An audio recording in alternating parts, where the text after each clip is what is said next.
میں اس وقت آپ اور اپنے آپ کو پاکستانی اسٹیبلشمنٹ کے طور پر دیکھ رہا ہوں. ان بلڈی سویلینز کو ہی سامنے رکھ کر اپنا کام چلایا جائے. کیونکہ آپ سب جانتے ہیں ان کے والد چودھری ظہور الہی صاحب پنجاب پولیس میں ہیڈ کانسٹیبل رہے تھے. تو یہ لوگ فوجی وردی میں کسی صوبیدار کو بھی دیکھتے تو اس کو سلام کرنے رک جاتے، جس سے ہمیں بڑی شرمندگی ہوتی تھی. لیکن یہ خدشہ تھا کہ اگر اسے زیادہ ووٹ مل گئے تو یہ کہاں ہماری سنے گا. تو آر ٹی ایس سسٹم کو روک کر عمران خان کو ایبسولوٹ میجورٹی لینے سے روک دیا گیا. ہم نے ان کو پالا پوسا اور یہ امریکہ کو اپنا ڈیڈی اور برطانیہ کو اپنی ممی بنا بیٹھے. یہ تو بڑی زیادتی ہے نا کہ ہماری بلی اور ہمیں ہی میاؤں. لیکن زیادہ لاڈ پیار سے یہ بچہ بھی ضدی ہو گیا تھا. اکثر ہمارے چیفز کو دانہ ڈالتا رہتا تھا. اب اسٹیبلشمنٹ کا لبادہ اوڑھتے ہی طاقت سی محسوس ہو رہی ہے. بے نظیر نے کچھ تو ہمارا ساتھ دیا، لیکن جلد ہی ہمیں یہ اندازہ ہو گیا کہ یہ تو رانگ نمبر ہے. تو عوام کو کسی بھی طرح کی فکر نہیں کرنی چاہیے. They are in safe hands. ناظرین، انر ویوز اینڈ نیوز میں خوش آمدید. ناظرین، آج میں آپ سے ایک بالکل مختلف سینیریو پر بات کروں گا. اگر آپ میری بات مکمل طور پر سن سکیں تو تب ہی آپ اس ڈسکشن کو انجوائے بھی کریں گے اور موجودہ صورتحال اور آنے والے دنوں کا نقشہ جو اس وقت بالکل بھی واضح نہیں ہے آپ کو بھی بہت بہتر نظر آنے لگے گا. تو میری درخواست ہوگی کہ میرے ساتھ رہیں. میں ہوں شکیل حیدر سید اور آپ دیکھ رہے ہیں انر ویوز اینڈ نیوز.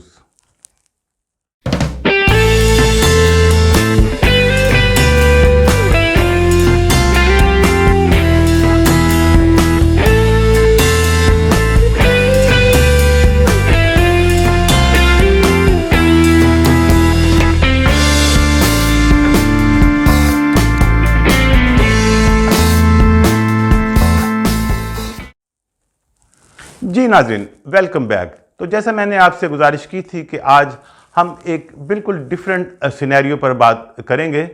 ہمارے ہاں کسی بھی قسم کا کیوس یا افراتفری ہو، کوئی حکومت آئے یا اسے ہٹانے کے حالات نظر آ رہے ہوں جیسے ہم آج کل موجودہ حکومت کے دیکھ رہے ہیں، تو ہر کوئی یا کم از کم ایک بڑی تعداد میں، خاص کر وہ لوگ جو پاکستان کی سیاست اور تاریخ کو سمجھتے ہیں، ان کا خیال یہی ہوتا ہے کہ اس کے پیچھے انٹرنیشنل اسٹیبلشمنٹ ہے. اور ہماری اسٹیبلشمنٹ میں کیونکہ ان کی ہمیشہ سے بہت ایکسس رہی ہے تو وہ ان کے ایجنڈے کو ہی آگے بڑھا رہے ہوتے ہیں. اور یہ سوچ بہت حد تک درست بھی ہوتی ہے. اب یہ تمہید جو میں نے باندھی ہے، آپ کہیں گے کہ اس میں نیا یا مختلف کیا ہے، تو چلیں اس کو مختلف بناتے ہیں.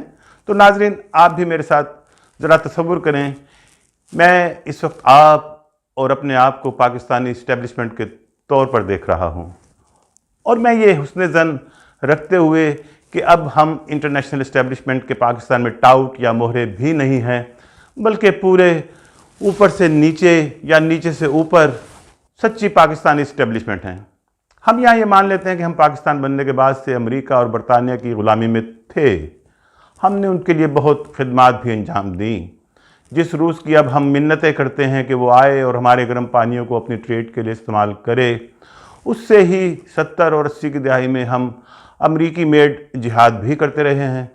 لیکن پھر جب امریکہ نے مبینہ طور پر ہمارے خلیفہ حضرت ضیاء الحق اور ان کی تمام ٹیم کو C-130 میں مروا دیا تو ہم نے سوچا کہ اپنا قبلہ کسی حد تک اب درست کرنا چاہیے اور امریکہ سے کٹی کرنے کی ٹھانی. وہ الگ بات ہے کہ ہمارے اپنے ایک بہت مضبوط ستون جنرل حمید گل صاحب کا کہنا تھا کہ ہمارے آرمی چیف کا تقرر امریکہ کی مرضی کے بغیر نہیں ہوتا. تو ہم نے، یعنی ہم اسٹیبلشمنٹ ہیں نا، ہم نے یہ سوچا کہ کیوں نہ بھٹو جسے مروانے میں بھی مبینہ طور پر امریکہ کا ہاتھ تھا، اس کی بیٹی بے نظیر کو ملکی باغ ڈور دیں تاکہ وہ اپنے باپ کی موت کا بدلہ امریکہ سے لے، یعنی ہمیں امریکہ کے چنگل سے نکالے. بے نظیر نے کچھ تو ہمارا ساتھ دیا، لیکن جلد ہی ہمیں یہ اندازہ ہو گیا کہ یہ تو رانگ نمبر ہے.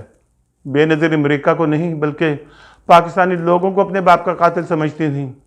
ان کے کئی قریبی دوست بتاتے ہیں کہ وہ کہا کرتی تھیں کہ پاکستانی لوگ بھٹو صاحب کے لیے سڑکوں پر نہیں نکلے. اگر یہ لوگ باہر نکل آتے تو میرے باپ کو پھانسی نہیں ہو سکتی تھی. ویسے تھوڑی دیر کے لیے عوام بن کر اگر ہم سوچیں تو بات تو ٹھیک ہی ہے نا، ہم بے وفا تو ہیں نا.